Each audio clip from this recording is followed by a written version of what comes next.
안녕하세요. 프램프씨입니다. 여러분의 구독과 좋아요는 큰 힘이 됩니다.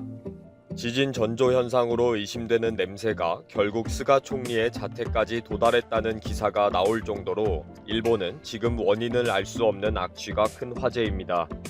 지난 6월부터 계속된 악취가 도쿄와 가나가와현을 중심으로 집중적으로 계속 나고 있기 때문입니다. 일본 국민들이 계속 불안해하니 14일에는 정말 냄새는 지진의 전조현상인가 라는 심층 보도가 나올 정도입니다. 계속 번져가는 원인을 알 수 없는 악취가 대지진의 전조현상이라고 믿고 있는 일본인들의 불안은 커져가고 있습니다. 내일 당장 대지진이 일어나도 전혀 이상하지 않다 라고 믿는 일본인들입니다. 며칠 동안 쏟아진 언론 보도를 정리했습니다. 12일부터 쏟아진 뉴스는 가나가와현에서 원인을 알 수 없는 악취가 계속되고 있다는 소식입니다. 6월에는 고이즈미 주니치로 환경장관의 고향인 요코스카시에서 발생했다면 10월 들어서는 스가 요시히데 총리의 자택인 타워 아파트 근처에서 집중적으로 발생하고 있습니다.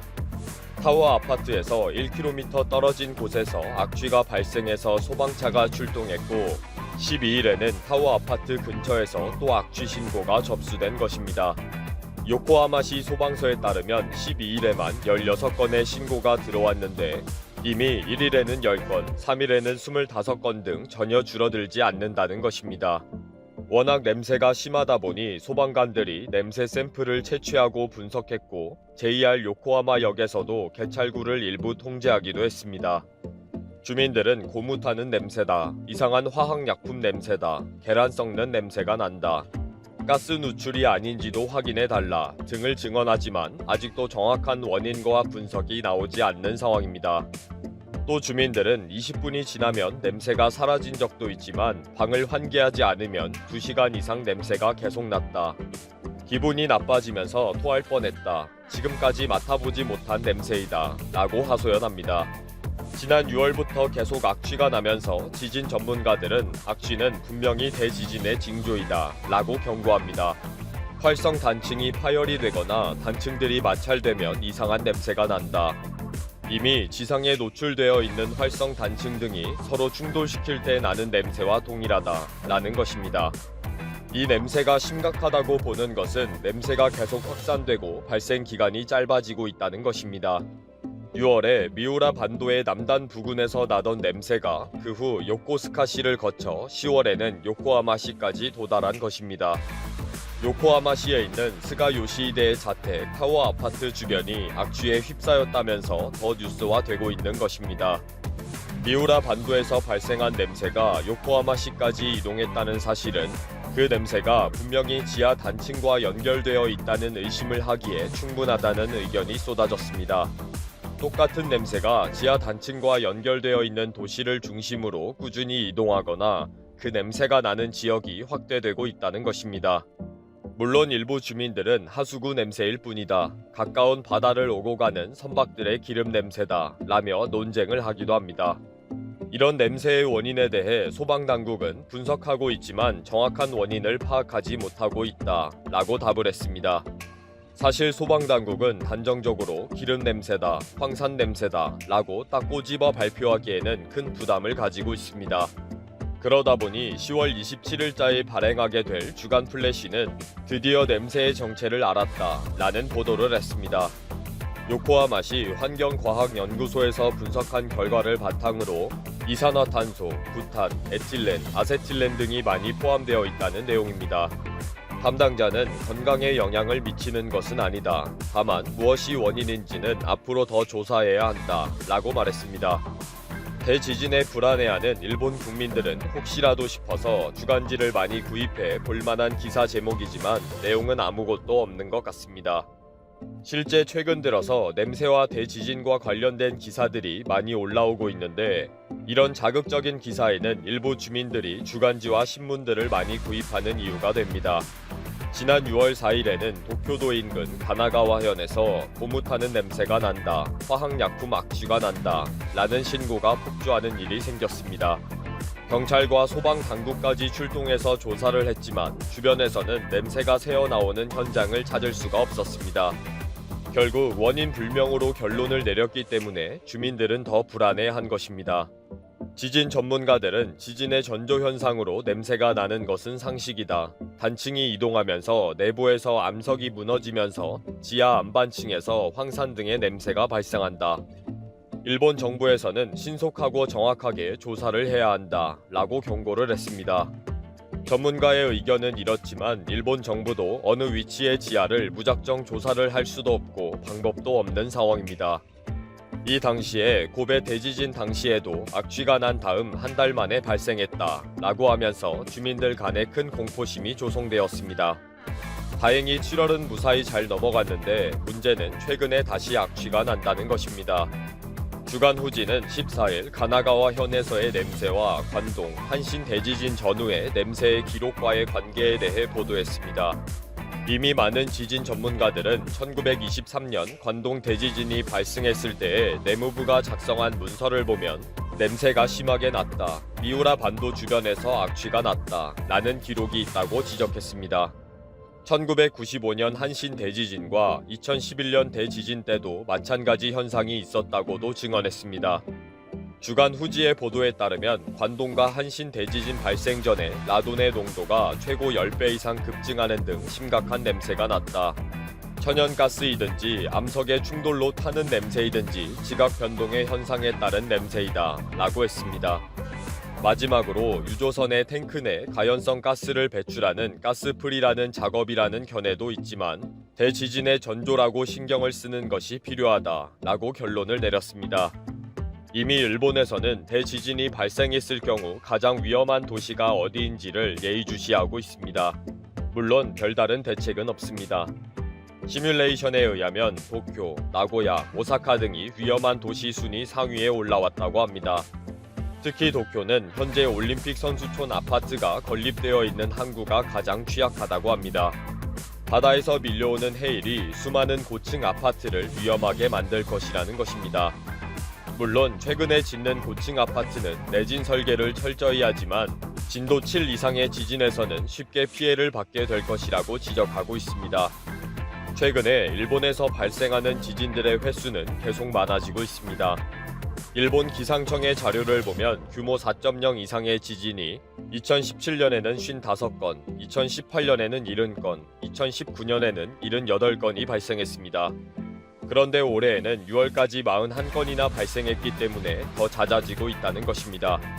특히 지난 6월 25일 지바현에서 발생한 규모 6.1의 지진은 일본 국민들을 일시의 공포에 휩싸이게 했습니다. 철도 노선이 일시 운행이 중지되었고 주민들이 다치는 경우가 많이 발생했습니다. 이때의 지진 전문가들은 곧 수도권에서 규모 7에서 8급 지진도 각오해야 한다. 리히터 규모 7은 규모 6보다 에너지가 32배 강한 지진이기 때문에 상당히 위험하다는 것입니다. 일본은 어디를 가도 최근 미 대선이라는 미국 정가의 큰 변화 시점을 이용해 무력으로 대만 통일에 나설 것이라는 관측에 힘을 실어주는 행동을 잇따라 보여 주목을 끈다. 지난 10일 중국 중앙텔레비전은 중국 제73집단군의 훈련 상황을 방영했다. 중국 인민해방군 제73집단군은 동부전구 소속으로 동부전구 산하 육군 중 유일하게 대만의 협을 정면으로 마주하고 있는 부대다. 후진성 셔먼에 주둔하며 유사시 대만 공격의 선봉에 설 부대로 꼽힌다. CCTV에 따르면 제73집단군의 훈련 초점은 상륙작전에 맞춰졌다. 수륙양용 장갑차를 이용한 상륙작전 훈련을 벌였고 공중에선 헬리콥터가 적이 후방에 낙하산 부대를 투하하는 훈련을 했다. 대만 상륙작전을 상정한 것으로 해석된다. 제73집단군의 전신은 해방군 제31집단군으로 이 부대는 과거 부젠성 앞바다에 있는 대만의 진먼과 마추 두 섬에 대한 포격을 79년까지 했다. 95년부터는 대만 상륙을 상정한 다양한 대규모 훈련을 벌이고 있다. CCTV는 이어 11일부터 13일까지 저녁 7시의 메인 뉴스 이후 프로그램 초점 방담에서 대만 간첩 사건을 연속으로 3일간 다뤘다. 대만 간첩 정보기구의 침투 활동을 파악해 수백 건의 간첩 사건을 파헤치는 데 성공했다고 주장했다. 중국의 대대적인 대만 간첩단 사건 보도는 중국이 대만에 대한 무력 사용 전에 중국 여론을 조성하기 위한 것이라는 분석이 나오고 있다고 중화권 인터넷 매체 더웨이는 13일 보도했다. 더웨이는 일각에선 대만 간첩 일망타진 보도가 중국의 무력에 의한 대만 통일 또는 양안 개전을 앞둔 전주곡이라는 해석까지 내놓고 있다고 전했다. 이런 가운데 시진핑 중국 국가주석이 13일 중국 해병대를 시찰해 관심을 끌고 있다. 시 주석은 이날 오전 광둥성 산타오 인근의 중국 해병대를 시찰하면서 모든 생각과 힘을 전쟁 준비에 두라고 지시했다. 해병대는 상륙작전 등 특수임무를 주로 수행하는 부대여서 대만에 대한 무력 행사를 앞둔 게 아니냐는 말을 낳고 있다. 현재 미국에선 중국의 대만 무력 침공을 우려하는 목소리가 높다. 미 해군 차관을 지낸 세스크롭시 허드슨 연구소 선임 연구원은 중국엔 11월 3일보다 더 좋은 공격 순간이 없다고 말했다. 또 퇴역 장군인 제임스 윙필드와 전 미중앙정보국 부국장 출신인 마이클 모렐도 중국 인민해방군이 미 대통령의 취임식이 열리는 1월 19일부터 21일 사이에 대만 문제를 무력으로 해결하려 할 가능성이 크다고 전망하고 있다. 미군함 군사긴장 고조 대만의 협통과 올해 10번째 미국과 대만의 관계 진전에 반발해 중국이 거친 무력 시위에 나서 대만 일대의 군사적 긴장이 크게 고조된 가운데 미국 군함이 대만의 협을 또 통과했다. 15일 대만 중앙통신사에 따르면 대만 국방부는 전날 미국 군함 한 척이 대만의 협을 남쪽에서 북쪽으로 이동해 지나갔다고 밝혔다. 대만 국방부는 미국 군함이 지나는 동안 주변 해역과 공역의 상황은 모두 정상적이었다고 설명했다. 미 해군 태평양 함대도 인터넷을 통해 미사일 구축 함인 베리함이 14일 대만의 협을 통과했다고 발표했다. 태평양 함대는 국제법에 따라 통상적인 대만의 협 이동을 했고 이는 자유롭고 열린 인도, 태평양을 위한 미국의 약속을 보여주는 것이라며 미 해군은 계속 국제법이 허락하는 어느 곳에서도 비행, 항해, 작전할 것이라고 강조했다. 중국이 자국의 앞바다로 간주하는 대만의 협을 미군 함정이 통과한 것은 지난 8월 31일 이후 한 달여 만이다. 전날 사례까지 포함해 미국은 올해 들어 총 10번 대만의 협에 군함을 투입해 중국을 견제하는 한 행의 자유작전을 수행했다. 베리함의 전날 대만의 협 통과는 지난달 키스 크라크 미국 국무부 차관의 대만 방문 이후 중국 군용기들이 무더기로 대만의 협 중간선을 넘는 등 군사적 긴장도가 크게 높아진 가운데 이루어졌다. 한편 대만 자유시보는 중국 베이징대 싱크탱크인 남중국 해전략 대세감지 계획의 발표를 인용해 미국 EP-3 전자정찰기 한 대가 대만 서남부 공역에서 13일 밤부터 다음 날 새벽까지 6시간가량 비행했다고 보도했다. 인민일보, 대만향의 최고 수위 경고 전쟁 경고 수준. 미중이 대만 문제를 두고 갈등을 겪는 가운데 중국 공산당 기관지 인민일보가 대만 독립을 주장하는 차이잉원 총통 정권을 향해 전쟁 예고 수준의 가장 강력한 경고를 보냈다. 중국 공산당 기관지 인민일보는 15일 역사의 올바른 쪽에 서라라는 논평에서 대만이 2018에서 2020년 수백 건의 간첩 사건을 저질렀다고 언급하면서 양안 인민 모두 무력 충돌이 일어나기를 바라지 않지만 만약 전쟁이 발발하면 그것은 모두 대만 독립 때문이라고 지적했다.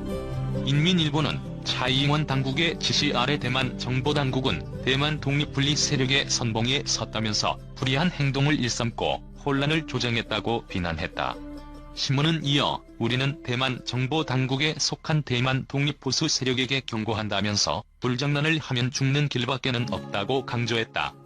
그러면서 이런 보수 세력들이 정세를 조속히 인식하고 일찍 손을 거둬들여 죄를 뉘우치고 잘못된 길을 돌아 나오기를 바란다며 이를 사전에 일러주지 않았다고 말하지 말라라고 강력히 경고했다. 인민일보 논평에 등장한 사전에 일러주지 않았다고 말하지 말라라는 표현은 중국 외교 용어 중 가장 수위가 높은 문구다. 그간 사용한 용례를 보면 중국과 인도가 국경 갈등으로 전쟁을 개시하기 하루 전날인 1962년 9월 22일 인민일보 사론에 처음 이 표현이 등장한다. 신화통신 역시 같은 표현을 1967년 7월 3일 사용했다. 당시 중국은 소비에트 연합과 수정주의 논쟁을 벌이던 때로 소련의 간첩 활동을 비난할 때 이 표현을 썼다. 다만 인민일보 등 중국 관영 매체가 전쟁 개시의 신호로 이 표현을 사용할 때는 일면의 논평을 싣는 것을 고려하면 이날 논평은 칠면 하단에 실렸기 때문에 전쟁 개시의 의미를 담고 있다고 보긴 어렵다. 미국과 중국은 최근 대만 문제를 두고 무력 시위를 벌여 대만 해협의 긴장을 고조시키고 있다. 대만 중앙통신사에 따르면 지난 14일도 미국 미사일 구축 함인 베리함이 대만 해협을 통과했고 중국 동부 전구는 미국을 향해 경고했다. 베이징 소식통은 최근 대만 해협에서 미중 간 대치가 심해지는 상황에서 중국 당국이 관영 매체를 통해 강력한 경고를 보낸 것으로 판단된다며